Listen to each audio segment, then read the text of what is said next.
Bueno, buenas noches a todos. Eh, es un gusto volver a juntarnos y sobre todo que el doctor Roberto Cacuri hoy va a hacer una continuación, le va a dar continuidad a la primera reunión que tuvimos este año, que fue, recuerdan, hablando de neurogénesis.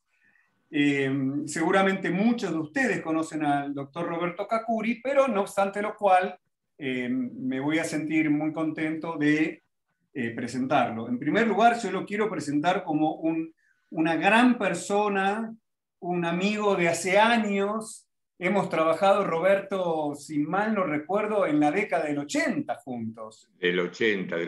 No lo digas tantas veces, por No lo favor. podemos decir tanto. Si hay alguien que me ha enseñado a mí a hacer semiología neurológica ha sido Roberto Cacuri y por No es supuesto para el tanto, profesor Leopoldo Tamarov también. Pero para mí es obviamente. un enorme placer. ¿Hace cuánto que nos conocemos? 35 años más o menos, O Roberto. por lo menos, por ¿Verdad? lo menos. Hemos transitado muchas juntas. El Épocas doctor, en que conocíamos también a Sotelano, a Fernando Sotelano, claro, doctor Fernandito Fernando. Sotelano, por eso le explicamos al resto que recién le quisimos agasajar, porque es la primera vez que se está juntando con nosotros. Recuerden de cerrar, por favor, sus cámaras. Ahí la veo a Marcela Fernández Moroder. Tenés la cámara abierta, por favor. Ahí está, muy bien. Entonces, el doctor Roberto Cacuri hace muchísimos años que se dedica a la anatomía patológica y fue durante muchos años jefe del Servicio de Anatomía Patológica del Hospital Borda y también fue un miembro activo, investigador del CONICET. Digo fue porque está jubilado, me imagino que está disfrutando un poco de la jubilación, ¿verdad, Robertito? Bueno, Y más o menos. Sí, sí, por supuesto, por supuesto. sin Más tranquilo. embargo, él se mantiene activo, como tantos años de actividad, sigue estando activo en el, si digo bien, si digo mal, corregime, en el Instituto de Inmuno-Oncología, junto al doctor Crescenti, que es Exacto. una persona también de mucho renombre. Y bueno, así que Roberto, yo le pedí a Roberto que, que se explaye lo que él necesite. Lo único que le pedí, bueno, como te expliqué, yo te voy a avisar más o menos por el tema de después para subirlo a YouTube y les quería comentar a todos, bueno, que tuvimos algún problema para subir las anteriores sesiones, pero ahora ya está todo subido, todo resuelto y les voy a mandar a todo el mundo el link. Así que, Roberto, por favor, es Listo. todo tuyo el capítulo. Adelante, por favor. Listo. Bueno, subo el power, Fernando. Adelante. Supongo que se verá, ¿sí? Sí, sí, sí, perfecto. Si Perfecto, Rolando. lo querés poner en presentación, ahí está. Ahí está, listo. Bueno, buenas noches a todos. Mil gracias por tu presentación, Fernando. Sí, es un gusto poder estar con ustedes y, por supuesto, seguir aprendiendo con ustedes. Sí es cierto que después de mi retiro de la actividad, tanto en CONICET como en la jefatura del Borda, seguimos trabajando básicamente en lo mismo y fuimos incorporando otras líneas. No tan tranquilo, pero bueno, de cualquier manera ha sido muy útil. Y como bien habías mencionado, Fernando, sí es un poco una continuidad, si se quiere, de lo que habías hecho en el primer Ateneo. Y un poco ¿por qué? Porque hace unos 20 años más o menos empezamos a trabajar casualmente desde el punto de vista histofuncional con un grupo de células que tiene que ver con lo que está en este título, que es la vía de la relina. Por supuesto que es bastante más conocida ahora, pero en aquel momento era muy difícil de hacer alguna vinculación entre la relina. Ahora vamos a ver qué es un poco, y lo que tiene que ver con los procesos degenerativos. La relina eventualmente fue siempre considerada, desde que se comenzó a conocer un poco la razón de todo esto, vinculada con casualmente la migración de las células con la formación del tubo neural y de la corteza del cerebro.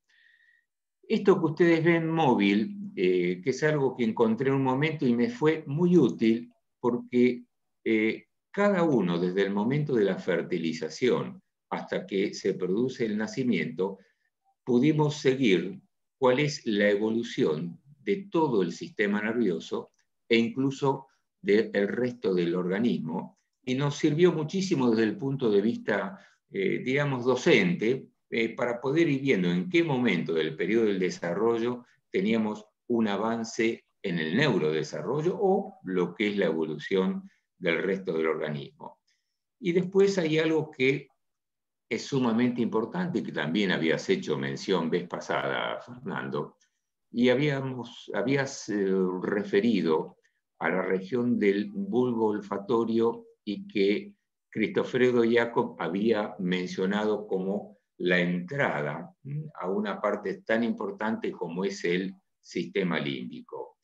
Y es cierto, los que fuimos un poco descendientes de toda esa escuela, eventualmente eso es muy, muy importante, más que nada en este momento donde se conocen tantos detalles tan puntuales del sistema límbico, y que incluso cuando Broca describe el lóbulo límbico, no el sistema, el lóbulo límbico, habló de que era el cerebro bestial, pero el cerebro bestial porque lo tenían las bestias.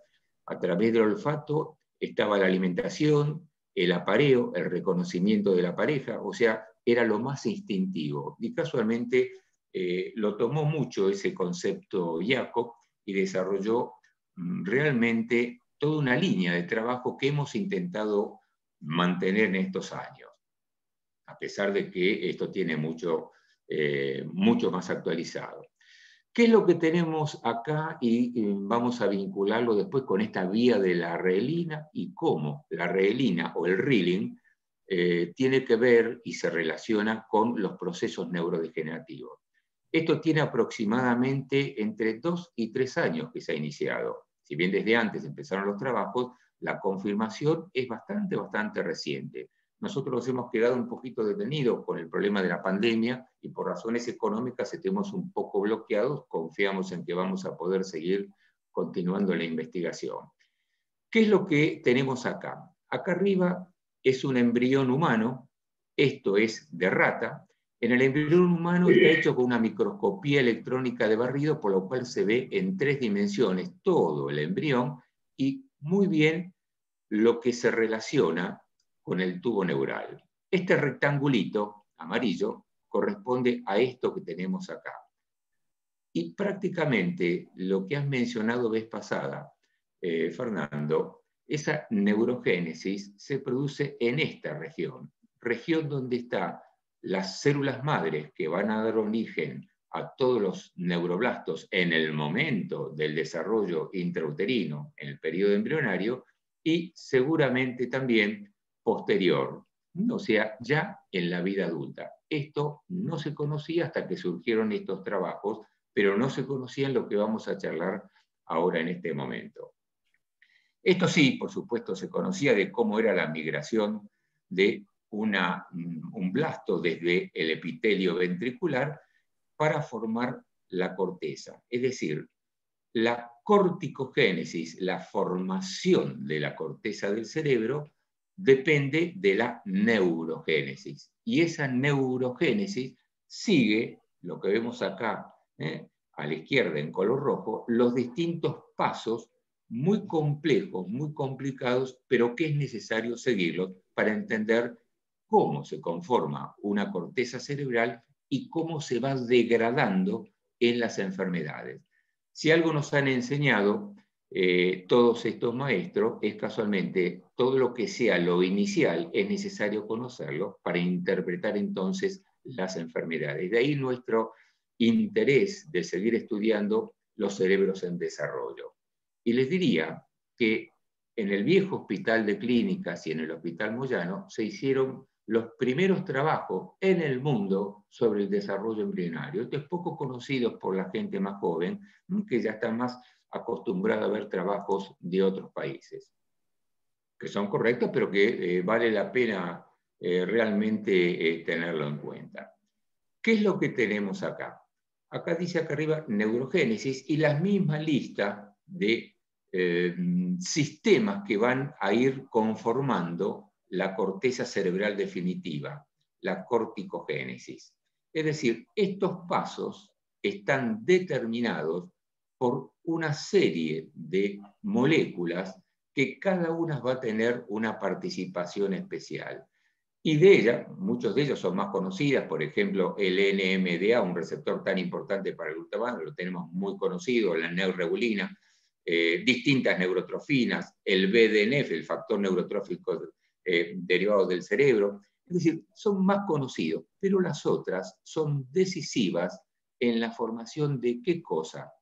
De la formación del cono axónico por el cual la neurona va a acceder a conformar un determinado circuito. Y de ese circuito, una red. De todo eso se encarga esto que está en este rectangulito, la relina. Vale decir que esto que se sabía que podía conformar el desarrollo de los mamíferos y por supuesto del cerebro humano, no se sabía qué otra función podía llegar a tener cuando el cerebro está desarrollado. ¿Y qué es lo que ocurre? En la corteza del cerebro, diríamos la corteza primitiva, después vamos a ver alguna imagen, algunas son propias y otras son prestadas o tomadas de otros autores, por supuesto. ¿Qué es lo que ocurre? En la corteza primitiva, mientras se va desarrollando la corteza del cerebro, es muy reducida, tiene solamente 2 capas de células. Una son las células llamadas de Cajal Retzius, el que la describió, se dicen células de Cajal, pero la describió Retzius, realmente es así. Y otras células iniciales en el día 50 del desarrollo, esto es importantísimo, en el día 50 del desarrollo intrauterino comienzan a aparecer estas células un poco antes, pero está el primer sistema de red, el primer plexo. Ese plexo, lo vamos a hablar ahora de la célula de Cajal, porque es muy largo el tema, pero se extiende por toda la corteza, tiene prolongaciones que van invadiendo toda la corteza y eventualmente va a haber conexiones ipsi y contralaterales en cuanto al hemisferio. Esas redes primarias están estimuladas fundamentalmente por esta sustancia, la relina. ¿Qué es la relina o el rilin? Una proteína que son producidas por estas células y células que también llegan a la corteza primitiva, que son inicialmente GABAérgicas. Es el primer caso donde una neurona conforma un sistema inhibitorio y empieza a producir este tipo de sustancia.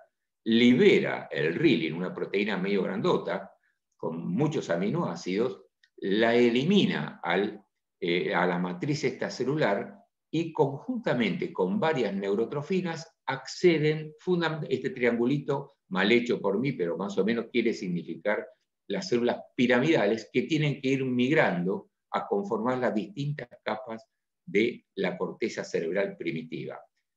Hace contacto este rilin con fundamentalmente la ApoE, y ya esta palabra, este conjunto de palabras ya nos va trayendo a qué es lo que puede pasar en el futuro con los procesos degenerativos, que son tan reconocidos, que tal vez es lo que más se reconoció hasta hace unos años.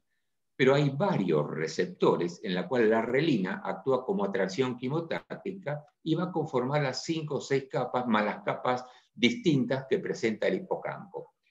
Es evidente que la llamada vía de la relina tiene que ver con la dinámica que conforma el citoesqueleto neuronal, es decir, todo aquello que tiene que ver con la conducción neuronal, con el cifrado electroquímico trayendo determinada información, va a depender de la estabilidad que le genera la relina en esa primera etapa.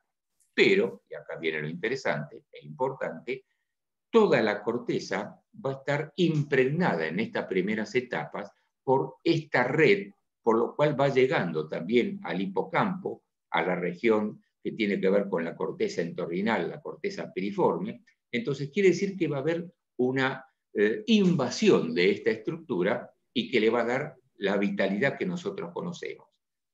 Todo lo que es los procesos de conciencia, el ascenso a percepción, atención, memoria, etcétera, etcétera, va a depender de la perfecta adecuación que tengan la citoarquitectura de la corteza, la citoarquitectura de los ganglios basales y del cerebelo, e incluso de esos plexos iniciales que se van a transformar en definitivos. A su vez, va a haber conexiones de tálamo con estas estructuras y de la corteza entorrinal, por lo cual queda estructurado este sistema muy importante de plexos.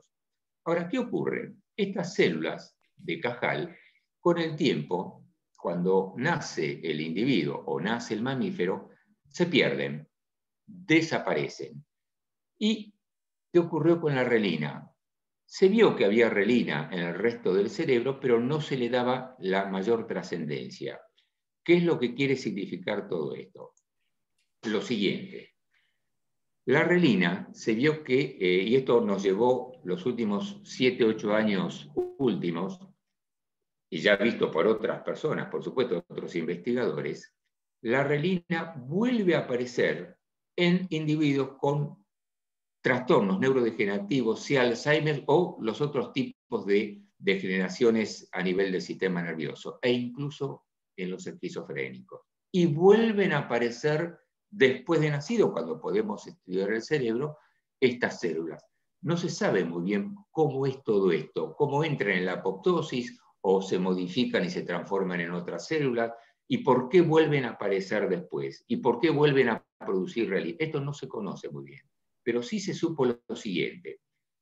En los procesos degenerativos, entre las distintas alteraciones, y esto sí es muy conocido, la placa neural y el rulo neurofibrilar eventualmente fueron las dos lesiones iniciales que los procesos degenerativos teníamos para poder analizar en la histología común. Y esto se ve, si bien está hecho con técnica argéntica, con técnicas de plata, también se ve con hematoxilina común, que es una técnica muy, muy sencilla. Esta placa, y acá viene lo interesante, está compuesta por las dendritas, las neuritas distróficas, que son restos de componentes celulares, y está compuesto, por supuesto, y ustedes ya saben bien, porque esto ya es muy conocido, por filamentos, incluso sectores de glía. Y, por supuesto, desórdenes de los organelas que presentan las neuronas y las células de la glía. Pero lo interesante está en la placa, el core, es decir, la parte central. Tiene muchísimos componentes que se van acumulando en esta región, la llamada placa neurítica, que presenta, y era conocida inicialmente como beta-amiloide. Después se supo que tenía también componentes de proteína tau y empezó a aparecer relina precipitada. Esto llamó muchísimo la atención. ¿Por qué hay relina precipitada? Entonces, se trabajó con animales, no nosotros, por supuesto, otro grupo, un grupo de España que tuve oportunidad de conocer y estar, y un grupo de Estados Unidos. ¿Y qué es lo que vieron? Cuando desaparecen estas células de Cajal, pareciera ser que la relina ha persistido en determinadas regiones y, paradójicamente, la relina es un protector de lo que es la placa. Entonces se hizo un trabajo experimental con ratones Riller, es decir, modificados genéticamente, y se colocó una determinada cantidad de relina y se vio que, y después vamos a ver una imagen, que vuelve a proteger y van desapareciendo un grupo importante de placas de amiloide. Lo que llamamos placas amiloides, pero vemos que tienen muchísimos componentes. Y lo segundo, proteína tau, que inicialmente no se sabían que esta placa podía tener degradada la proteína tau. Y por eso aparece aquí abajo que podía ser causante de la taupatía. ¿Qué es lo que significa esto? Conjuntamente con la que sigue. Quiere decir que la llamada vía de la relina paraleliza con las otras vías que llevan, que no se sabe nunca cuál es el origen de por qué, se sabe que los cromosomas, eso ya es muy conocido por todos nosotros, las distintas vías que llevan a la degradación de las neuronas, la muerte neuronal y con eso los trastornos cognitivos, eventualmente la relina sería una vía paralela que, cuando está desactivada o que presenta algún tipo de alteración genéticamente definida por eventuales alteraciones que tampoco son conocidas, la relina desactiva el sistema donde tiene que ser la fosforilación normal, que significa fosforilación implica degradación de las proteínas que están o demás o que tienen que reponerse. Eventualmente, en el caso cuando falla la vía de la relina, hay un aumento de la fosforilación de la proteína tau y se deposita formando los rulos neurofibrilares. Estos son los dibujos originales de Alzheimer.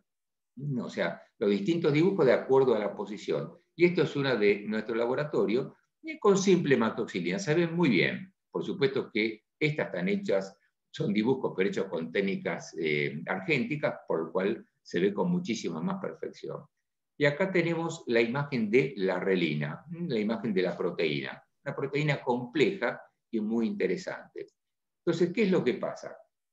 Se piensa, y esto tiene que ver como factor neurotrófico defensivo, y por supuesto desde el punto de vista terapéutico, esta es una línea sumamente interesante por dos motivos. ¿Qué es lo que pasa en estos individuos que en un tiempo determinado van a tener un proceso de degeneración con lesiones como ustedes lo ven acá?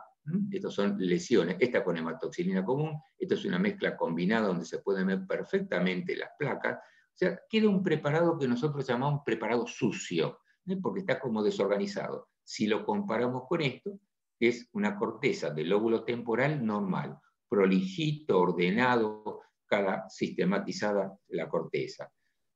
El estrés oxidativo por factores externos que puede ocurrir o factores internos de noxas que agredan las distintas neuronas o las células de la glía, no es solamente la neurona, o procesos de exceso glutamatérgico que generan toxicidad, alteran, y esto ya está probado, primero in vitro y después in vivo, hay una disrupción, una alteración de esta vía normal protectora que tiene la vía de la relina, es decir, la mantención de lo que son los plexos definitivos, la coherencia de la sinapsis, la estabilidad de las dendritas, la posibilidad del traspaso del estímulo nervioso empieza a estar disminuido.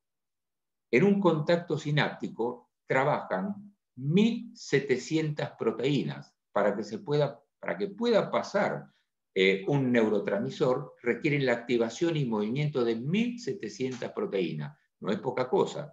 Y todo esto estaría neutralizado o favorecido o equilibrado en gran parte por esta sustancia, esta glucoproteína que es la relina, que conforma, por supuesto, una vía porque son distintas secuencias. Vale decir que si tenemos una alteración de la vía, este procesamiento de lo que es el traspaso del estímulo, lo que es la proteína tau, incluso que tiene que ver con los microtúbulos, y ese cifrado que hemos comentado, comienza a ser deficiente, terminando con el depósito de todas estas sustancias, que es lo que nosotros vemos acá. Entonces, si nosotros observamos esto que es en el momento del desarrollo, acá tenemos en esta primera etapa, acá a la izquierda, la formación de la corteza cerebral primitiva, esto en amarillito serían estas células de Cajal, esto de abajo, las células GABAérgicas primitivas, se va conformando esta corteza cerebral. Hay toda una secuencia muy interesante, muy difícil. Nosotros siempre explicamos a veces que, cuando estamos dando una charla vinculada con neurogénesis, que una neurona accede a conformar la corteza cerebral como si nosotros quisiéramos subir un palo enjabonado, en lo cual es difícil. Es dificilísimo para la neurona, el neuroblasto en realidad, llegar a formar una estructura en la corteza o en el núcleo subcortical. Llega, libera adrenalina, una sustancia que está indicando que ya terminó el proceso de migración y ya está la maquinaria biosintética para producir neurotransmisor y la red está conformada. Y así sucesivamente. Si alteramos el gen de la relina, esta corteza se altera en su morfología y en su función. Entonces aparecen distintos tipos de patologías corticales, pero, por ejemplo, no se observan desórdenes en el cerebro de los Alzheimer o de algunos procesos frontotemporales o de algunas esquizofrenias, pero sí los circuitos son disfuncionales. Esto es todo un tema bastante más largo y bastante más complejo. Acá en el medio está hecho con hematoxilina, iosina y giemsa. ¿Cómo va quedando la corteza? Este es de un animal en la primera etapa del desarrollo y termina en esto, que es la corteza cerebral humana, perfectamente organizado, y acá vemos unos puntitos azules que nos están indicando la capa quinta, que es la de las neuronas de mayor plasticidad para formar una especie de cilindro que tiene una relación histofuncional sumamente importante. Pero termina, cuando falta la relina, en lo que vemos acá a la derecha, con una reducción notoria de la corteza cerebral, con la atrofia que estamos acostumbrados a ver tanto en el Alzheimer o en cualquier proceso de tipo neurodegenerativo. Y esto es lo que vimos anteriormente, las dos imágenes. Y acá arriba tenemos una imagen con una técnica de Cajal, como se ven las células ya de la capa cuarta, perdón, de la capa quinta, de la corteza cerebral y un poco de la última.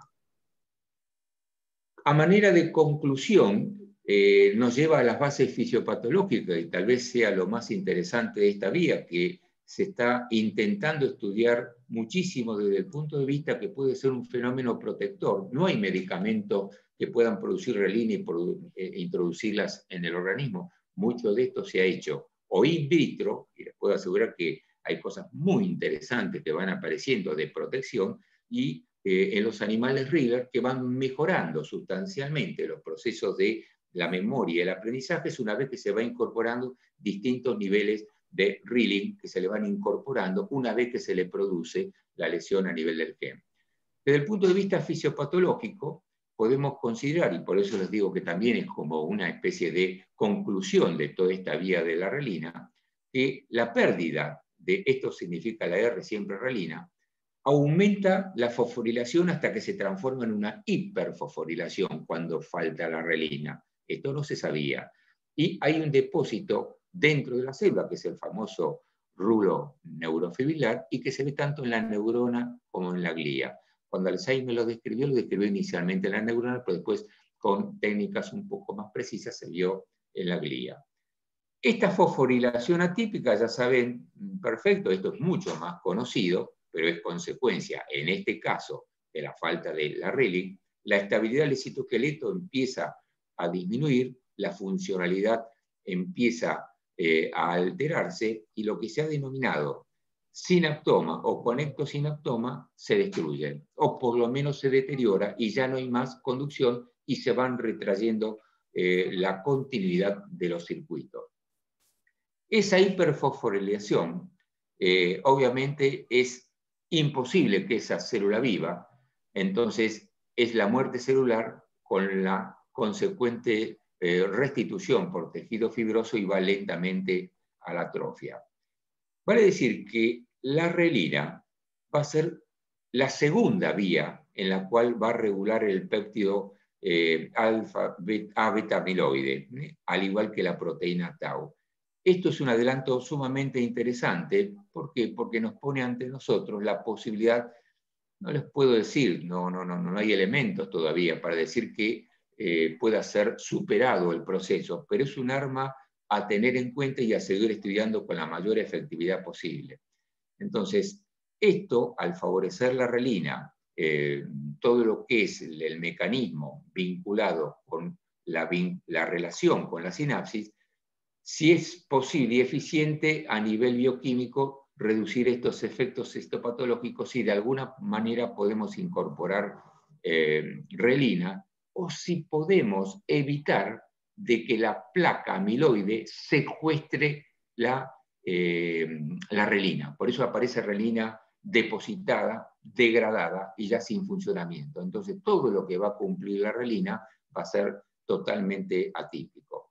Por eso ponemos acá, queda atrapada, por decirlo de una manera, acantonada o depositada, sin tener acción, entre los componentes amiloide. Entonces, eventualmente, la llamada plasticidad o neuroplasticidad, que siempre es sinaptodendrítica, está alterada.